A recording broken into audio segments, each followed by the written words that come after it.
মুখ্যমন্ত্রী পারপার্শ্ব সবাই প্রশ্ন তুলেছেন কিভাবে এই বেআইনি কাজ এতদিন প্রশাসন কি ঘুমাচ্ছিল? মুখ্যমন্ত্রী সব জানে এবং মুখ্যমন্ত্রীর প্রচ্ছন্ন মদতেই পাহাড়, জঙ্গল, নদী, নালা, জমি সব দখল হয়ে যাচ্ছে। এই বাংলার আপনারা যেসব দুর্নীতি বাইরে দেখছেন, শিক্ষা দুর্নীতি, স্বাস্থ্য দুর্নীতি, রেশন দুর্নীতি, এই সবকে ছাড়িয়ে যাবে এ বাংলার জমি দুর্নীতি। জমির চরিত্র বদলে, জমির শ্রেণী বদলে, চাষের জমিকে ব্যবসায়িক জমিতে রূপান্তরিত করে, জঙ্গলের জমিকে কমার্শিয়াল ল্যান্ডে রূপান্তরিত করে এ বাংলা জুড়ে জমি লুট চলছে। এটা কিন্তু এই মুহূর্তে পশ্চিমবঙ্গের সব থেকে বড় দুর্নীতি, জমি দুর্নীতি। এবং যে জমি দুর্নীতির মন্ত্রীর নাম মমতা ব্যানার্জি।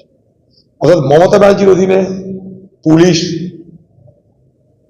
স্বাস্থ্য, জমি, যেখানে যেখানে মমতা ব্যানার্জির নেতৃত্ব, যেখানে যেখানে মমতা ব্যানার্জির মন্ত্রক দেখা যায়, সেখানে কিন্তু সব থেকে বেশি ভয়ঙ্কর ধরনের দুর্নীতি হচ্ছে। তার জন্য যে জঙ্গলে জন্তু জানোয়ার থাকার কথা, সেখানে রিসর্ট গড়ে উঠছে। কেউ কিছু জানে না। মুখ্যমন্ত্রী বলেন সন্দেশখালীতে কিছু ঘটলে 1 সেকেন্ডের মধ্যে আমি জানতে পারি। তো উত্তরবঙ্গে তো আপনি আরেকটা রাইটাস করেছেন, উত্তরায়ণ না কি করেছেন, তো উত্তরবঙ্গের খবর কি আপনার কাছে আসে না? সেখানে কি আপনি জানতেন না? এখন নাটক করছেন। যখন দেখছেন বেশি সোর সারাবা হয়ে গেছে, বেশি হল্লা হয়ে গেছে, তখন আপনি সেটাকে ধামাচাপা দেওয়ার চেষ্টা করছেন। একটা রিসর্টকে ভেঙে দেওয়ার আদেশ দিয়েছেন। বলুন। ভিড়ের মধ্যে শূন্য গুলি চালিয়ে ভলিবল টুর্নামেন্টের সূচনা, ছবি ভাইরাল, উদ্ধার অস্ত্র, বেপাত্তা সম্ভব। দেখবেন তৃণমূলের নেতা হতেই হবে। তৃণমূলের নেতা ছাড়া এত দরিয়া দিলি কার আছে গুলি চালিয়ে খেলা উদ্বোধন করা? তৃণমূলের নেতা থাকতেই হবে গুলি চালানোর ক্ষেত্রে। কি চলছে বাংলায় দেখুন, খালি গুলি চালিয়ে, অবৈধ অস্ত্র থেকে গুলি চালিয়ে খেলার উদ্বোধন হচ্ছে।